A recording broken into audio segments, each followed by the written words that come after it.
Segundo libro de Samuel, capítulo 6, verso 12.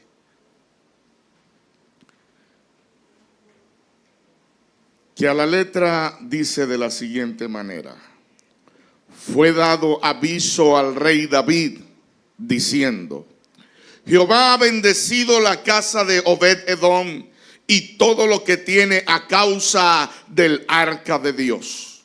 Entonces David fue y llevó con alegría el arca de Dios de casa de Obed-edom a la ciudad de David. Y cuando los que llevaban el arca de Dios habían andado 6 pasos, él sacrificó un buey y un carnero engordado, y David danzaba con toda su fuerza delante de Jehová, y estaba David vestido con un efod de lino. Y así David danzaba, y toda la casa de Israel con él conducían el arca con júbilo y sonido de trompeta. Cuando el arca de Jehová llegó a la ciudad de David, aconteció que Mical, hija de Saúl, miró desde una ventana y vio al rey David que saltaba y danzaba delante de Jehová, y le menospreció en su corazón. Metieron pues el arca de Jehová y la pusieron en su lugar en medio de una tienda que David había levantado, y nuevamente sacrificó David holocaustos y ofrendas de paz delante de Jehová.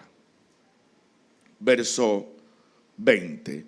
Volvió luego David para bendecir su casa, y saliendo Mical a recibir a David, dijo: cuán honrado ha quedado hoy el rey de Israel, descubriéndose hoy delante de las criadas de sus siervos, como se descubre sin decoro un cualquiera. Entonces David respondió a Mical: fue delante de Jehová quien me eligió en preferencia a tu padre y a toda tu casa, para constituirme por príncipe sobre el pueblo de Jehová, sobre Israel. Por tanto, danzaré delante de Jehová, y aún así me haré más vil que esta vez, y seré más bajo a tus ojos, pero seré honrado delante de las criadas de quien has hablado. Y Mical, hija de Saúl, nunca más tuvo hijos hasta el día de su muerte. Padre, gracias por tu palabra. Tu palabra vive y permanece para siempre. Esa espada de 2 filos tiene la capacidad de trascender, de penetrar el alma, los pensamientos, los tuétanos. Esa palabra hizo los cielos y la tierra. Tu palabra dice que esa palabra, siendo el verbo, tomó forma humana, Señor, y habitó entre nosotros, y vimos su gloria. Háblanos en esta tarde conforme a tu voluntad, en el nombre de Jesús. Amén y amén. Tomen asiento diciendo gloria a Dios. Gloria a Dios. ¿Alguien puede decir aleluya? Aleluya. Diga conmigo: danza con el rey. Cuando uno comparte la palabra, tienen que conocer el contexto histórico que rodea la palabra. Y cuando hablamos de la danza, estamos hablando de una acción de adoración que lleva al hombre y la mujer de Dios a tener un encuentro real con la presencia de Dios. El salmista dijo: mi corazón y mi carne cantan al Dios vivo. No podemos centrarnos en uno de 2 extremos, determinando que a Dios solo se le adora en espíritu, porque nosotros no somos entes únicamente espirituales, sino que entre nosotros, en nuestro cuerpo, hay huesos, hay carne, hay tendones. Por eso el salmista dijo: no solamente con el espíritu, mi carne también adorará a Dios. Cuando el hombre y la mujer de Dios entran en un panorama diferente, entonces Dios controla todo lo que ellos hacen delante de Él. necesitamos ser controlados por Dios y el poder de su Espíritu Santo. Lo que hace que David comience a danzar delante de Dios es una noticia que llega delante de él y tiene que ver con la presencia de Dios. Diga conmigo, presencia de Dios. Hoy la presencia de Dios está en todo lugar, está en todas partes, cohabita con el hombre de Dios. Pero en tiempo de Moisés no era así. La presencia de Dios no estaba en todas partes. Es más, oímos el relato del Señor y la mujer samaritana cuando ella le dice: mira, dicen que es en el monte de Sión, y nuestros padres nos dicen que es en el monte de Hermón. Entonces, ¿dónde vamos a adorar? Y el Señor le dijo: mujer, esto se va a acabar. Este tema de que hay un lugar específico de adoración, esto se va a acabar, porque yo no quiero un lugar de adoración. Yo quiero una actitud de adoración de parte del corazón del hombre. La hora viene y ahora es cuando los verdaderos adoradores, en espíritu y en verdad, porque de esos adoradores es que Dios recibe adoración. Alguien puede decir aleluya. El Señor le ordena a Moisés organizar un lugar llamado el tabernáculo. ¿Saben qué es el tabernáculo? El lugar donde Dios se iba a encontrar con su pueblo. El lugar donde Dios iba a tener misericordia de su pueblo. El lugar donde Dios iba a recibir el holocausto de su pueblo. Nadie podía ofrecer holocausto fuera del tabernáculo. Dios no recibe nada fuera de su presencia. Yo no sé si usted me está entendiendo. Cuando no hay presencia, por más que le entregues algo a Dios, Dios no lo va a recibir.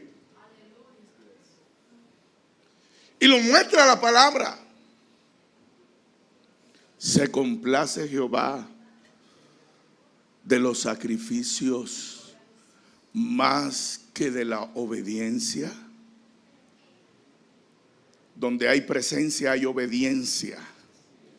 Aleluya. El pueblo de Dios había determinado ese lugar, el tabernáculo, como el lugar de la presencia de Dios. El tabernáculo, al igual que Dios, estaba constituido por 3 elementos. Dios está constituido, y lo vemos en un Dios trino, ¿verdad? Dios Padre, Dios Hijo y Dios Espíritu Santo. El tabernáculo tenía 3 lugares: el atrio exterior o el patio, el lugar santo y el lugar santísimo. En el atrio exterior habían varios elementos, como era el altar del holocausto, donde los hombres que pecaban, que fallaban delante de Dios, traían ofrenda para que sus pecados fueran perdonados. En ningún otro lugar se entregaba holocausto, era ahí. Pero ese era el lugar que todos veían de Dios. Esto tiene una trascendencia importante, porque luego del atrio exterior estaba el lugar santo, y al lugar santo no entraba cualquier persona. ¿Quiénes entraban al lugar santo? Solo los sacerdotes. Y para entrar, antes de entrar al lugar santo, se encontraban con la fuente de bronce, el lugar donde se limpiaban, porque a la presencia de Dios no entrará nada inmundo.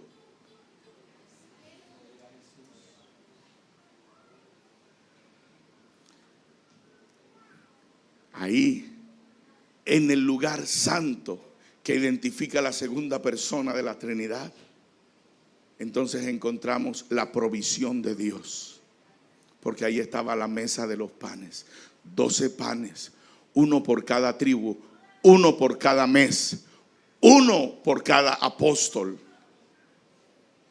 determinando que Él es el Dios de la provisión. Pero a mano izquierda encontramos otra figura de Jesús, que es el candelabro de oro. ¿Y qué identificaba el candelabro? ¿Ah? ¿Cuántos candelabros habían? 7. 7 candelabros. Y en la mitad, el de la mitad era más alto. Hemos estado estudiando el Apocalipsis, ¿verdad? ¿Cuántas iglesias hay en Apocalipsis? 7. ¿Sabe qué significa el 7? Plenitud, totalidad, perfección. Pero en medio de los candelabros de oro, ahí estaba, identificando el que dijo: yo soy la luz del mundo, y el que me sigue. Dios estaba determinando que Él los iba a alumbrar como los alumbraba afuera. Porque afuera durante el día Él había puesto una columna de nube para guiarlos, pero de noche, ¿qué había? Una columna de fuego, identificando que Dios acompañaba a su pueblo. Y como cantó la pastora: si tu presencia conmigo no va, no me saques de aquí. Yo no quiero ir a ningún lugar donde no esté tu presencia conmigo. Así que durante el tiempo de la ley, el pueblo de Israel se acostumbró a encontrar un lugar donde la presencia de Dios se manifestaba. Pero había un lugar mayúsculo, mejor que todos. Antes de entrar a ese lugar llamado el lugar santísimo, había un altar de incienso, que son las oraciones de los santos, como nos lo dice el escatólogo Juan. Pero cuando se entraba al lugar santísimo, que representa la presencia de la tercera persona de la Trinidad, ¿de quién hablamos? Del Espíritu Santo. Ahí estaba el arca del pacto. ¿Qué representaba el arca del pacto? Representaba la presencia de Dios, representaba la gloria de Dios, representaba la autorización y la negación de Dios. Pero no entraba, todos los sacerdotes no podían entrar ahí. ¿Quién entraba al lugar santísimo? Solo un sacerdote, el sumo sacerdote. Y entraba todos los días. No entraba todos los días. ¿Cada cuánto entraba? ¿Cómo se sentiría usted si solamente hubiera un culto una vez al año? Hermano, hoy estamos en culto, gloria, aleluya, nos vemos dentro de un año. Y usted dice: ay, varón, ¿y cómo me voy a sostener? Un año, varón, sin ir a la iglesia. Yo no sé si a usted le pasó algo como que cuando llegó la pandemia la gente estaba: ¿y ahora dónde nos vamos a reunir? ¿Y ahora cómo vamos a hacer? Porque muchas veces el hombre y la mujer de Dios pueden disvariar en su visión, considerando que el lugar de la presencia es la iglesia. Este es el lugar de la presencia de Dios. Y si se cae la iglesia, y si estamos en reconstrucción y no podemos hacer culto en la iglesia porque vamos a expandirnos para allá, porque vamos a... Y entonces se va a descarriar, va a dejar de buscar a Dios. Si hubiera sido en tiempo del tabernáculo, sí, porque solo ahí había presencia de Dios. Cuando el Señor establece su pueblo, ya no de campaña en campaña, ni como un pueblo de nómada que establecía lugar de acuerdo a cómo iba avanzando. Era un pueblo que mientras que avanzaba, donde llegaba a descansar, lo primero que pensaba era la tienda de Dios, y comenzaba a organizar todo para que la presencia de Dios estuviera donde ellos estuvieran. Hoy la iglesia de Dios debe entender que donde usted camina, que donde usted va, donde usted llegue, la presencia de Dios tiene que manifestarse, tiene que darse a conocer. La gloria de Dios tiene que manifestar algo diferente. Si usted llega y no pasa nada, hay problema. El muchacho llegó, subió, estaba asustado ahí para cantar, pero empezó a cantar y cuando abrió su boca. Y usted dice que ahí hay presencia, ¿verdad? Pero llega un momento en que Dios no quiere habitar en un lugar y le dice a su pueblo: mire, yo necesito un lugar permanente, un lugar donde se me pueda adorar con corazón, con alma, con todo. Pero que en ese lugar desde las 001 de la mañana hasta las 11:29 de la noche haya alguien adorando, alabando, que haya alguien prendiendo el incienso, que haya alguien alabando a Dios, que hayan danzarinas y que comiencen a alabar a Dios. Y David dijo: yo lo voy a hacer. Y está bien, mijo, tú lo vas a hacer. Pero cuando queremos hacer las fuerzas nuestras para hacer la obra de Dios, cometemos un error. Y es que Dios no comparte su gloria con nadie. David comenzó a actuar en sus fuerzas. Terminó derramando sangre inocente. Mató a multitudes de personas y pueblos. Y Dios le dio una orden. Le dijo: tú no me vas a construir. Mientras que esto está sucediendo, solo un elemento permanece intacto. Y es el arca del pacto. Es la presencia del Espíritu Santo.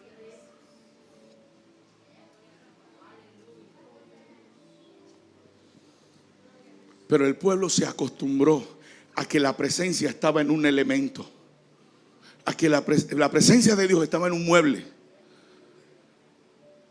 Porque eso era el arca del pacto, un mueble. Y si usted abría la gaveta de ese mueble, encontraba 3 elementos. Encontraba el maná. Y ya eso era un milagro de Dios. ¿Sabe por qué? Porque el maná no se guardaba de un día para otro. Dice la Biblia que cuando el Señor proveía el maná, el pueblo recibía el maná antes que saliera el sol. Porque cuando salía el sol, el resplandor del sol deshacía el maná. Pero en el arca del pacto, el maná no se deshace. En el arca del pacto el maná no se diluye. En el arca del pacto, llévelo más allá. En la presencia de Dios, tu vida, tu familia,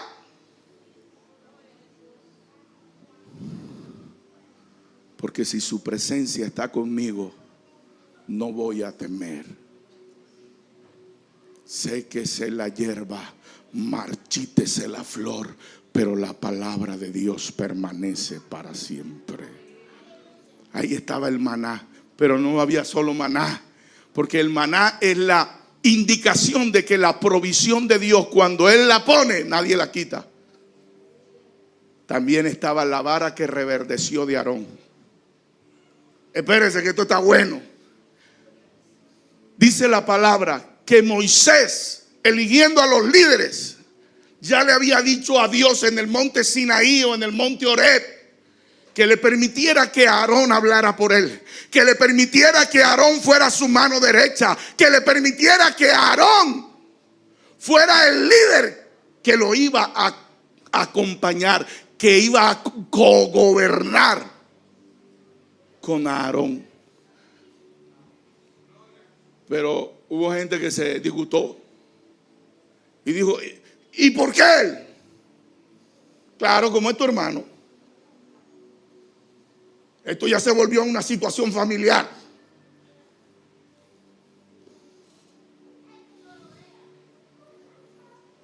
¿Y sabe qué hizo Moisés, ordenado por Dios? Dile a los príncipes, dile a los líderes que vayan y que saquen una ramita, una vara, y la traigan y la pongamos en el altar. y la dejemos unos días y volvamos y miremos y volvamos y miremos. Al cabo de unos días, todas las varas estaban secas. Todas las varas estaban secas. Pero la vara de Aarón seguía verde. Por eso es que la autora de la canción dice: como la vara de Aarón en el altar reverdeció, reverdece, reverdecerás.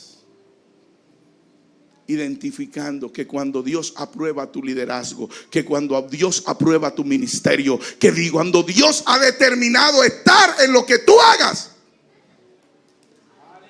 eso no se va a venir abajo. Eso no se va a caer. Por eso es necesario determinar la presencia de Dios como eje transversal de nuestra vida.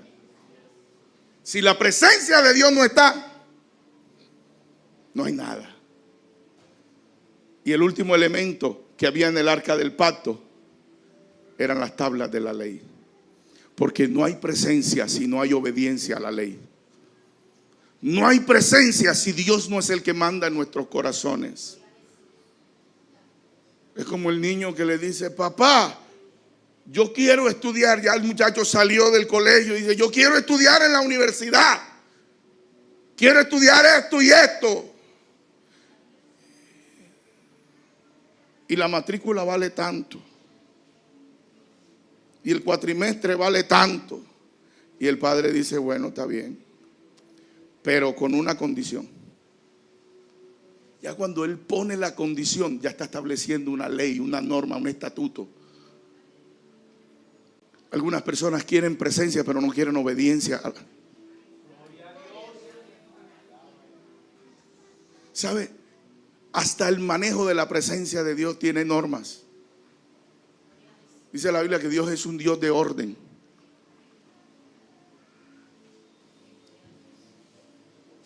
Usted quiere gloria, quiere presencia, pero cuando Dios le dice: mira, quédate quieto. Mira, Señor, no, así no. Ah, bueno, si no es así, no es de ninguna manera. Porque el que manda, manda. Aleluya. Alabanzas al nombre del Señor. Habían determinado el arca como el amuleto del pueblo de Dios. Y cada vez que el pueblo iba a salir a una batalla, ellos intentaban con sus fuerzas. Y cuando con sus fuerzas no podían, ¿saben qué hacían? Traían el arca. Y cuando traían el arca, la presencia de Dios se manifestaba, la tierra temblaba y los ejércitos salían corriendo. Decían: ellos han traído a la batalla a sus dioses y nos van a ganar, vámonos de aquí. Por eso es que la Biblia dice: Él multiplica sus fuerzas al que no tiene ninguna. Si tú peleas con tus fuerzas, te vas a cansar.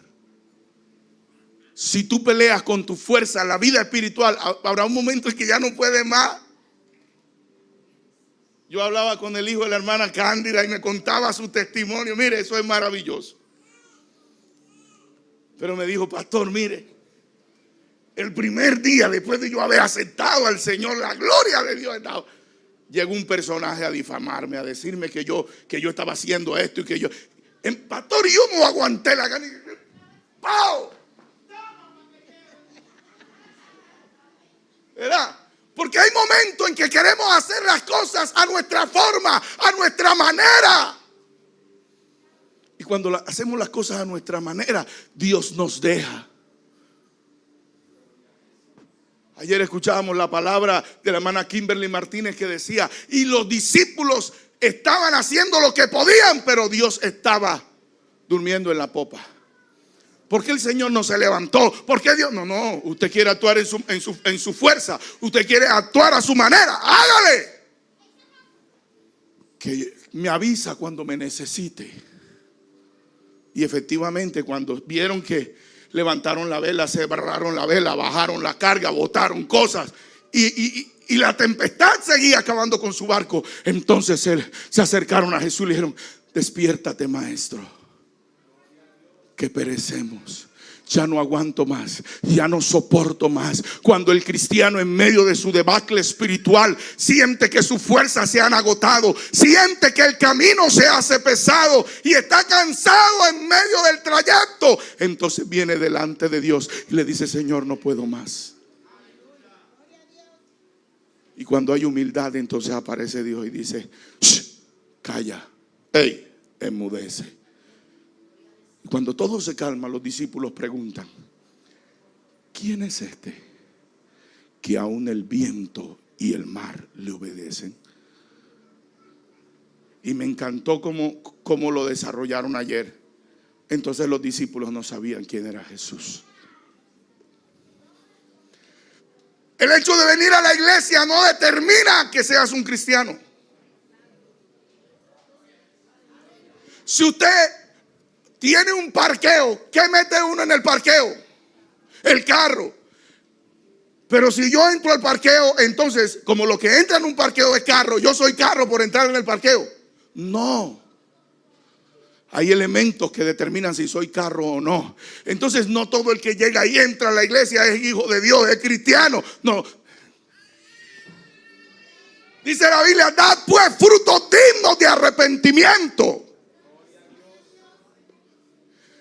Si no hay presencia, no hay nada. Ese día cuando sacaron el arca, los filisteos estaban atacando. Los filisteos se asustaron al principio y dijeron: trajeron el arca, esto se acabó.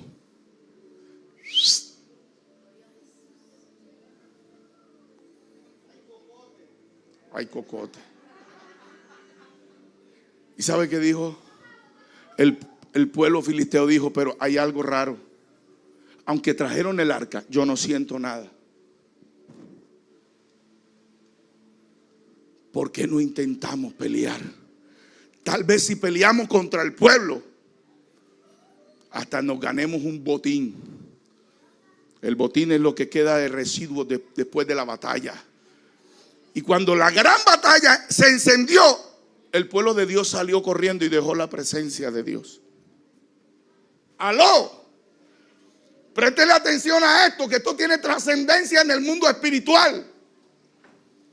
Cuando hay un problema, cuando hay una adversidad y usted sale corriendo a resolver y deja a Dios de último.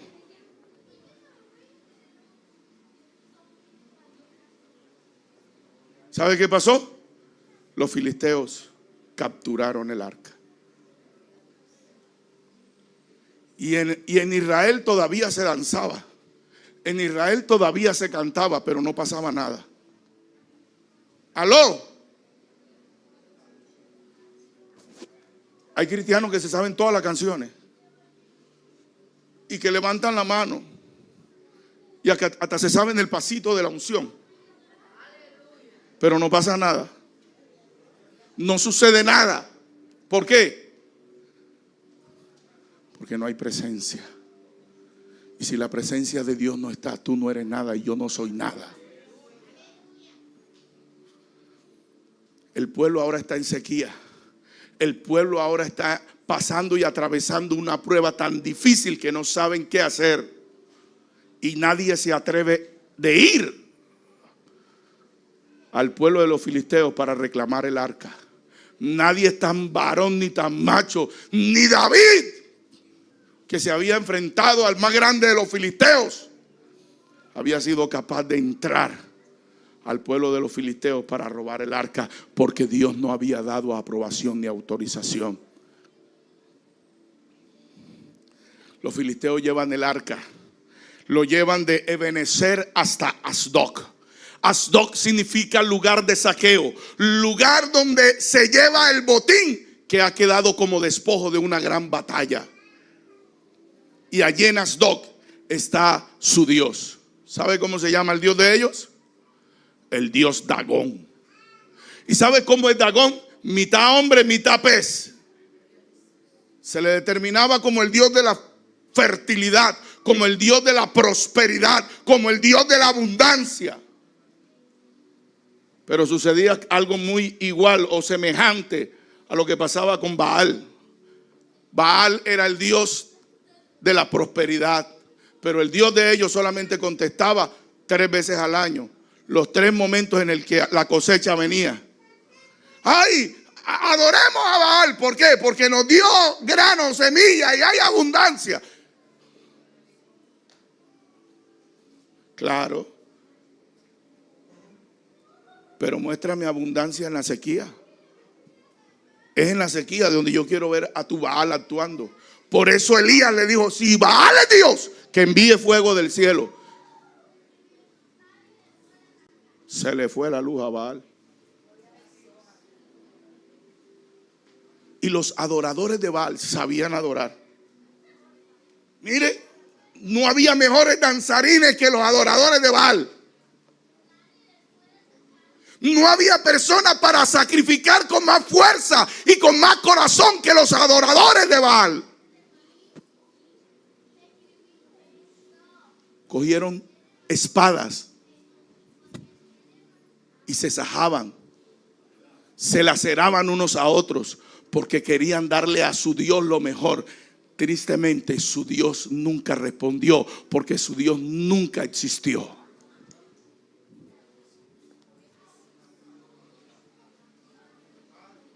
Yo quiero preguntarte, iglesia, ¿cómo es la calidad de tu adoración? ¿Cómo es la calidad de tu alabanza? ¿Cómo es la calidad de cuando vienes delante de la presencia del Señor?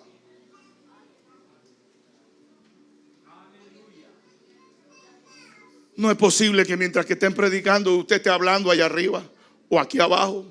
No es posible que mientras que estén adorando usted esté mirando el celular. No es probable delante de un hijo de Dios que ignore la presencia de Dios.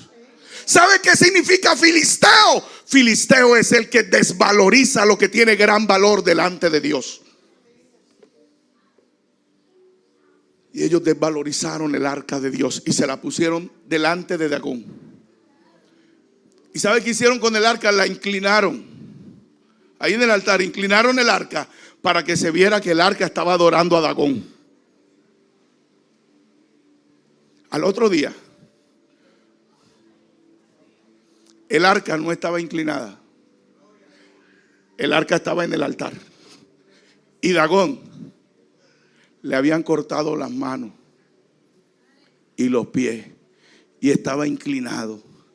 Y estos bárbaros verdugos pegaron a su Dios, porque hay dioses a los que hay que pegarlo. Porque ahí se le cayó el ojito a María, vamos a pegarle el ojito. Ay, se le cayó el dedo a San Judas Tadeo, vamos a pegarle el dedo. ¿En serio, varón? ¿Es verdad que usted está adorando algo que un hombre hizo? La Biblia dice: los dioses de los pueblos son ídolos, pero Jehová hizo los cielos, hizo la tierra y todo lo que existe. Hay gente que tiene que sacar a pasear a su Dios. Subamos a Dios. San no sé qué, ni siquiera voy a nombrar nada. Santo del agarradero, agárrame a mí primero. Te vamos a sacar para que tú conozcas el pueblo. Y ni siquiera puede dar la vuelta. Hay que darle la vuelta para que él mire el pueblo, porque solamente mira para un lado. Mi Dios, a mi Dios yo no lo saco a pasear. Él me levanta todas las mañanas y me dice: Alexi, levántate que te voy a mostrar cosas grandes y ocultas que tú no conoces. Gloria a Dios. ¿Sabe qué hicieron los verdugos? Pegaron a su Dios y volvieron y lo subieron y cogieron el arca y la acostaron, determinando que el arca estaba rendida y que su Dios estaba de pie. Al otro día no había Dagón. El Señor dijo: ¿a usted van a pegar a Dagón? Ahora le va a tocar buscar partecita por partecita. Y cogió y desplomó a Dagón. No había cómo armar a su Dagón. Cuando alguien se levanta ante la presencia de Dios,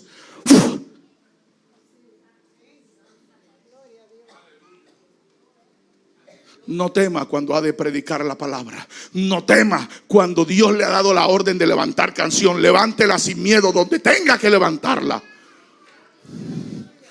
Porque el enemigo nunca podrá contra los escogidos de Dios.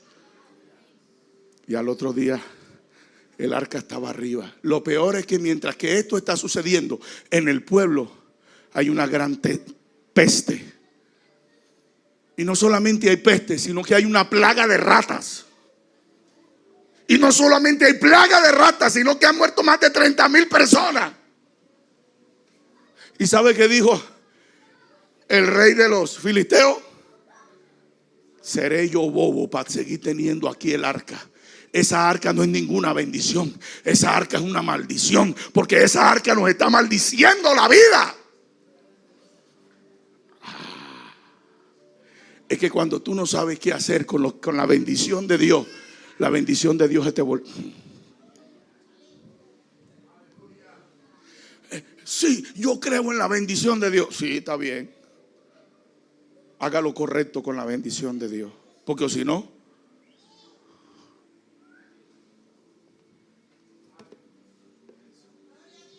¿sabe qué hicieron los filisteos? Llevaron el arca hasta la puerta del pueblo de Dios. Y le dijeron, mira, díganle al rey que nosotros, mire, es más, ni siquiera tocaron el arca. Consiguieron palos largos para no tocar el arca, porque ellos ya sabían que si tocaban el arca,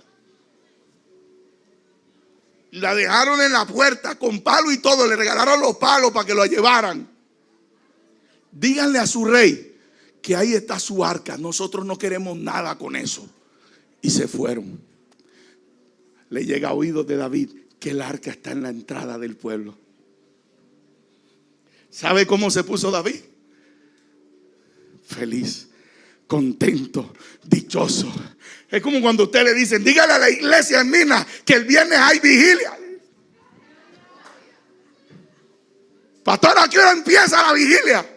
Dígale a la iglesia en Minas que en noviembre hay dominical campestre. A correr fanático. ¿Sabe por qué? Porque nosotros sabemos la importancia de la presencia de Dios. David salió corriendo, pero cuando uno tiene tiempo sin la presencia no sabe cómo manejar la presencia. ¿Sabe qué hizo David? Ordenó que levantaran el arca encima de bueyes. Y Dios había dicho que no, que así no se lleva la presencia. La presencia de Dios no se lleva sobre animales, se lleva sobre humanos. Porque dice la palabra del Señor en Joel capítulo 2 versículo 28, en los postreros días derramaré de mi espíritu sobre toda carne. Vuestros hijos y vuestras hijas profetizarán, vuestros jóvenes verán visiones y vuestros ancianos soñarán sueños. ¿Sabe qué sucedió mientras que la llevaban sobre los bueyes? Un buey se movió y el arca iba para abajo. Y había uno de los seguidores, amigo de David, llamado Usa, que metió la mano para que el arca no se cayera. ¿Y sabe qué le pasó al hermano Usa?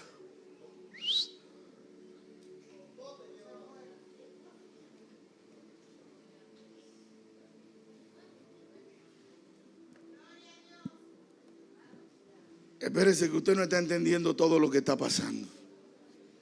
Cuando la presencia de Dios está, afinamos nuestra visión y caminamos como quien tiene ojos de águila.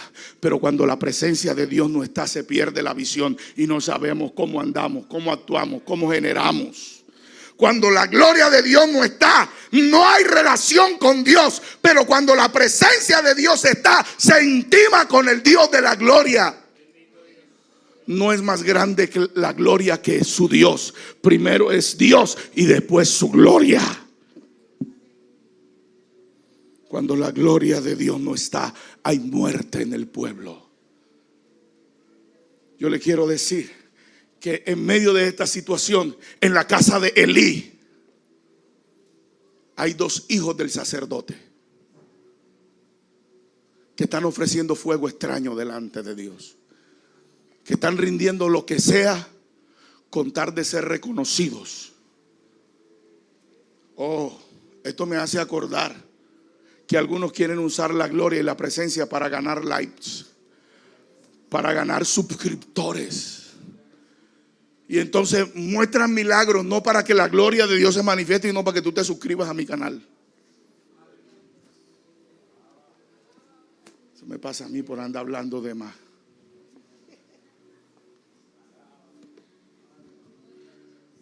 Si eso sucede, si eso llegara a suceder en el pueblo de Dios, para afuera transmisión y para afuera cámara y para afuera todo. Porque aquí lo primordial es la presencia de Dios. Si no hay presencia, no hay nada. Pero si hay presencia, aunque no haya silla, varón, yo vengo y me siento en el piso. Porque si está la presencia, mire, el gran avivamiento de hoy se está viviendo en África, en Etiopía. ¿Y sabe dónde se sientan los etiopianos? O los etiopitas, etiopienses. ¿Sabe dónde se sientan? En ningún lado. La iglesia no tiene silla. ¿Sabe cuál es la batería de los etiopitas? Ellos cogen tinaco, tanquecito, y buscan un sonido más fuerte, otro, y ahí tocan.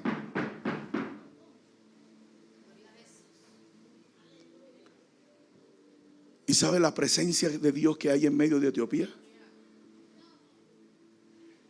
A veces la comodidad nos incomoda.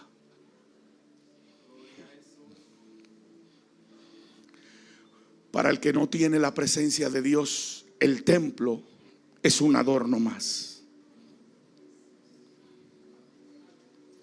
Pero para el que conoce la presencia de Dios, el templo es el lugar de encuentro. Es el lugar donde Dios se manifiesta de una manera sobrenatural. ¿Sabe qué hizo David? Dijo: como se murió mi amigo, voy a dejar el arca en la casa de Obed Edom. Obed, cuídame el arca. Y Obed, que conocía la presencia de Dios, que conocía el valor del arca, dijo: mi casa es casa de Dios, pónganla en la habitación principal. ¿Cuál es el lugar que tú le das a la presencia de Dios? ¿Ah? En tu familia, ¿qué lugar le das a Dios?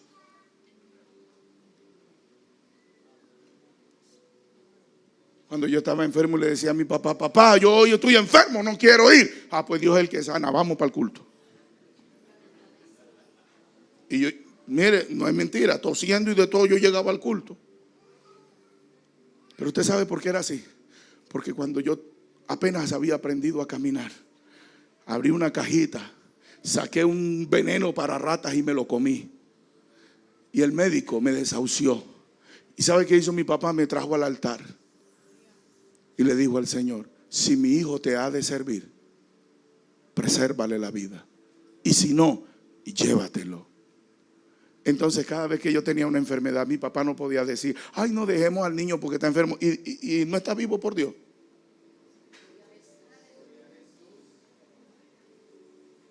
Ah, porque nosotros somos cristianos cuando no llueve. Nosotros somos evangélicos cuando no estamos enfermos. Ay, me duele la columna. Y Dios no endereza columna. Ah, no, yo estoy equivocado. Dios no endereza columna. Y no sana gripe. Y no quita dolor de cabeza.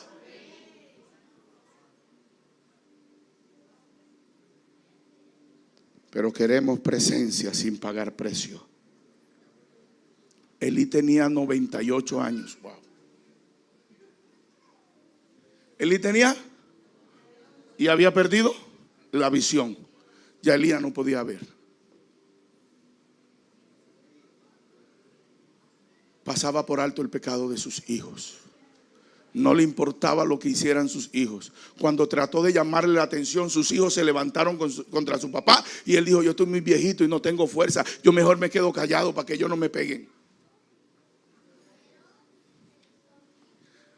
¿Sabe qué pasó?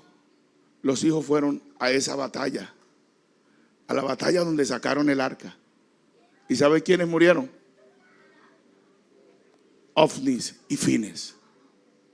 El día que murieron, le dijeron a Elí: tus hijos han muerto. Y él dijo: ay, mis hijos murieron.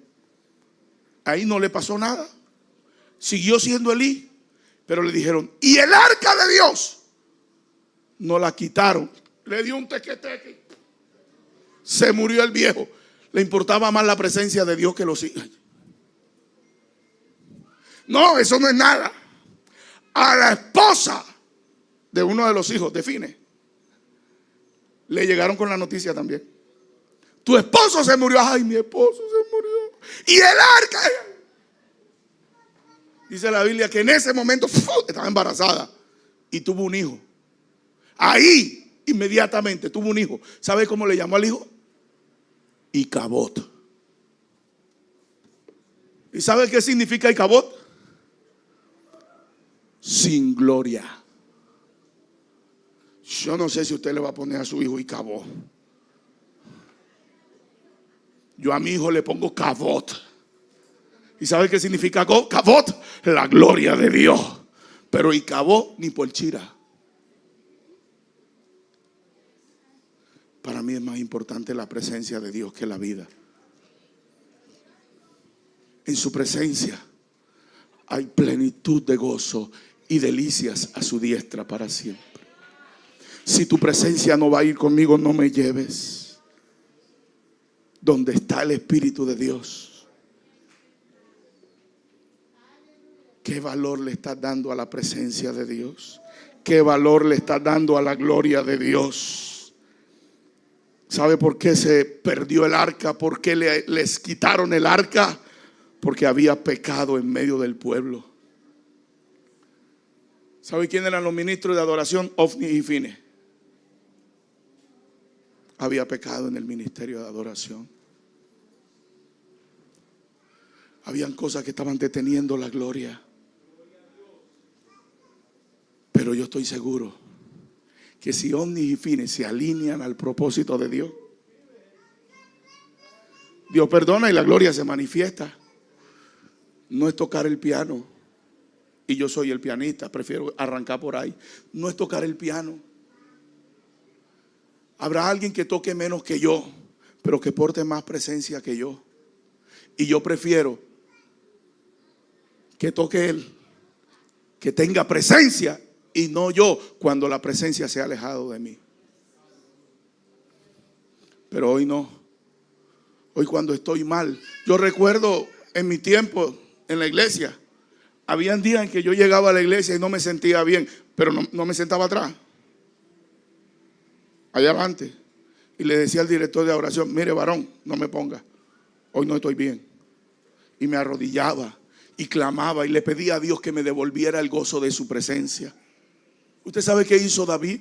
Salmo 51: ten piedad de mí, oh Señor, conforme a la multitud de mis maldades. Borra mis rebeliones, lávame más y más de mi maldad y límpiame de mi pecado, porque yo reconozco mi rebelión y mi pecado está siempre delante de ti. Contra ti solo he pecado y he hecho lo malo delante de tus ojos, para que seas tenido por puro en tu juicio.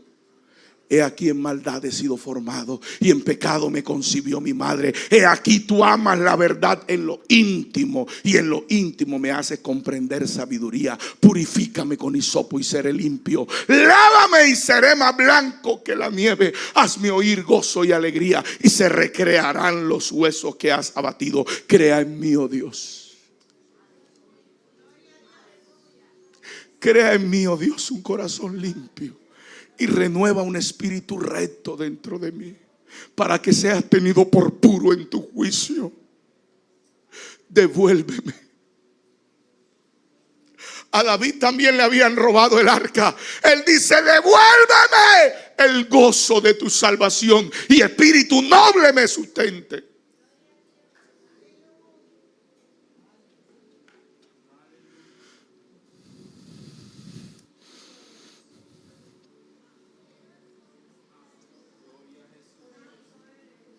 Si en el altar hay pecado, nada va a suceder. Si en medio del pueblo hay pecado, nada va a suceder. Dice la Biblia que el pueblo de Israel tenía que llevar una estaquita. ¿Sabe qué es una estaca? Como un cuchillo amplio, grande. ¿Y saben qué hacían con el cuchillo? Hacían un hueco cuando iban a hacer necesidades. Las necesidades son tipología del pecado porque huelen a feo, porque impiden que la presencia de Dios se mueva y se manifieste. Y ellos llevaban una estaca, y cuando fallaban y alguien preguntaba, pero nadie te está viendo. No importa que nadie me vea, es que la presencia de Dios sí. Y si la presencia de Dios va a pasar por aquí, es más, entiéndame esto: si la presencia de Dios va a pasar por este lugar y aquí hay pecado, no llega a la siguiente banca. Ahí es que Dios no puede dar la vuelta. Sí, Dios puede dar la vuelta, pero esto tiene un problema colectivo. Dios no mira a la iglesia independiente, Dios mira a la iglesia colectiva. Y cuando alguien ha pecado en medio de la iglesia, todos pecamos. Permítame, voy cerrando. Pasan 3 meses en la casa de Obed-Edom. ¿Y sabe qué sucede con la casa de Obed-Edom? Dios bendice a Obed-Edom. La tierra de Obed-Edom dio los mejores tomates de la semana. En todo el pueblo dejó de llover y en la casa de Obed-Edom estaba lloviendo. Las arcas de Obed-Edom se acrecentaron.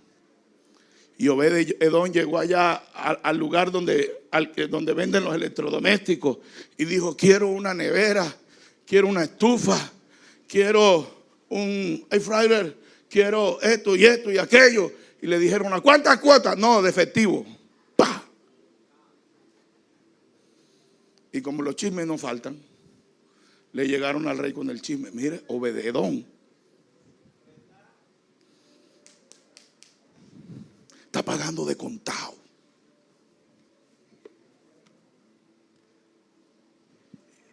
Y David dijo: es el arca de la presencia de Dios. Si no hay presencia, no habrá prosperidad. Pero cuando hay presencia, aunque no haya para comprar el pan, yo estoy feliz. ¿Sabe por qué? Porque es mejor un bocado con la bendición de Dios que abundancia. Alabanzas al nombre del Señor.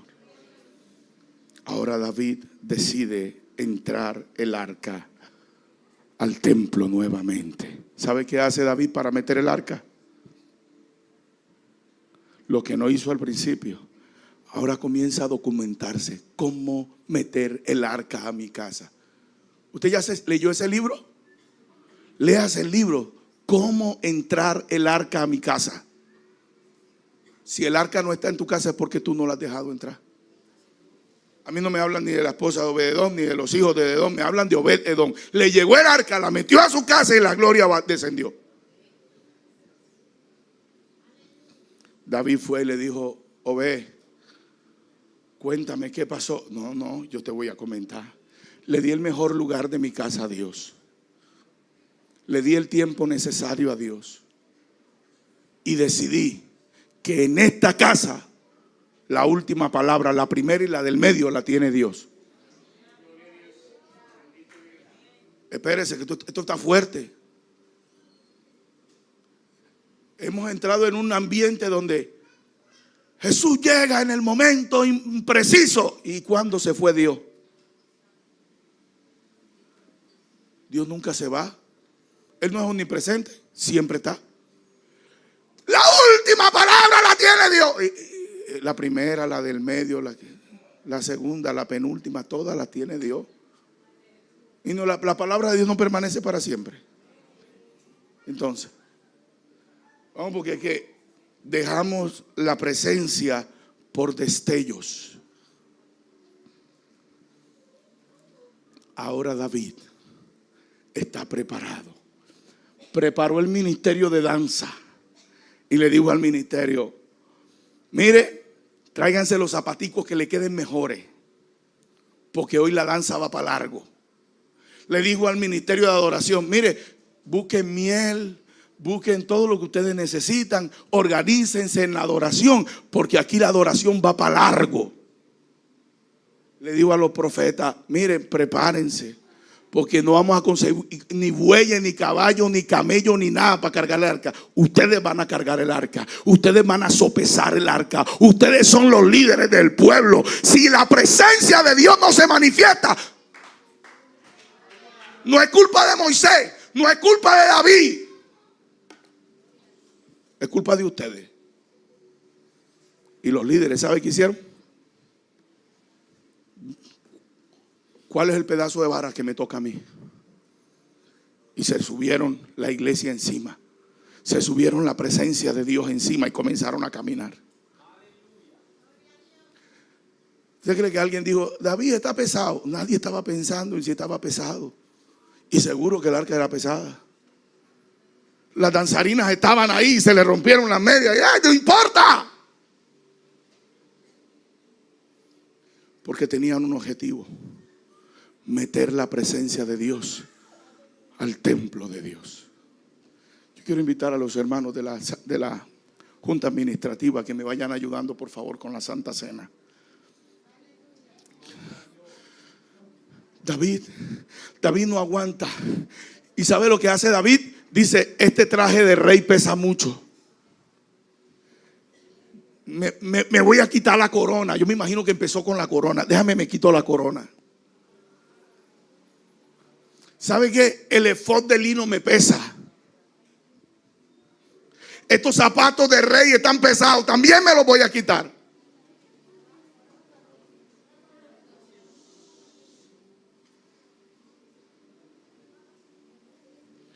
David va caminando y dice: este caminado como que no le gusta a Dios. Y empezó a mirar los pases de la danzarina. Claro, como esa es en la danzarina. Y empezó David a danzar. Pero yo le voy a explicar que fue así. Y se lo voy a mostrar por la palabra que fue así. La presencia de Dios comienza a manifestarse. El pueblo comienza a sentir algo apoteósico. Nunca habían sentido esto. Pero llegan al palacio. Y arriba, en la ventana principal, está Mical. Porque hay quienes miran la presencia para criticarla, pero no la sienten.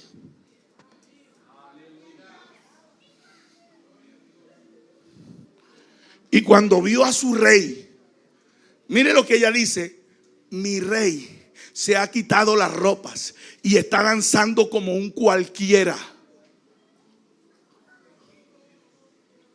¿Sabe lo que le faltó decirle Mical a David? Pareces un perro. Has perdido tu dignidad. Has perdido tu lugar, David. ¿Cómo se te ocurre, David? Nosotros somos de la alta alcurnia. Y David le dijo: mira, mujer, bájate de esa nube. Que a tu papá Dios lo destituyó. Y Dios dijo que Saúl no iba a reinar nunca más. Y me puso a mí. Y no por lo que yo fuera, porque yo mantenía ahí en el campo. Yo ni siquiera estudié para militar. Mis hermanos fueron a ser militares. Dios me sacó del anonimato. Pero en el anonimato yo adoraba a Dios. Yo no aprendí a danzar aquí. Allá en el campo. Mire, yo le voy a decir algo. Cuando la gloria de Dios está. Cuando la gloria de Dios está en mi casa, yo adoro. Ahora sale Mical y se asoma y grita desde arriba: ¡oh, rey! ¿Cómo se te ocurre, David? Y él dijo: no estoy en ti ahora. Porque cuando la gloria de Dios está, usted no se puede distraer. usted no puede perder el enfoque. Usted no puede perder la dirección. ¿Sabe qué le dijo David a la mujer? Espérate ahí. ¿Tú no quieres danzar? No dances, no te preocupes. Pero yo seguiré danzando porque esta arca hay que meterla al templo. Entraron al templo. El templo que David no pudo construir porque tenía manchada su sangre. Pero los likes de David no se bajaron, ni las suscripciones de David se bajaron porque él no construyó. Él entendió que lo más importante no era si él construía o no. Lo más importante era que la gloria de Dios no se fuera de su vida. Póngase sobre sus pies, por favor. Cuando mete el arca, llega a su casa para poner orden en su casa, David. Y le dice a Mical: mira, mujer, ¿te parece que me estoy humillando? ¿Te parece que lo que estoy haciendo es feo? ¿Te incomoda? Mira, te va a incomodar más. Porque si hacerme vil delante de Dios me otorga su presencia, me humillaré más. A partir de ese momento, Mical nunca pudo tener hijos. ¿Qué me está diciendo el Señor? ¿Hacia dónde me está apuntando el Señor? Esta tarde necesitamos que la presencia de Dios se manifieste.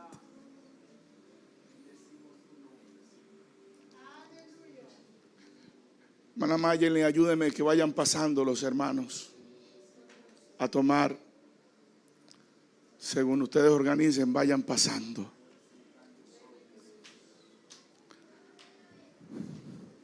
¿Hay presencia de Dios en tu vida?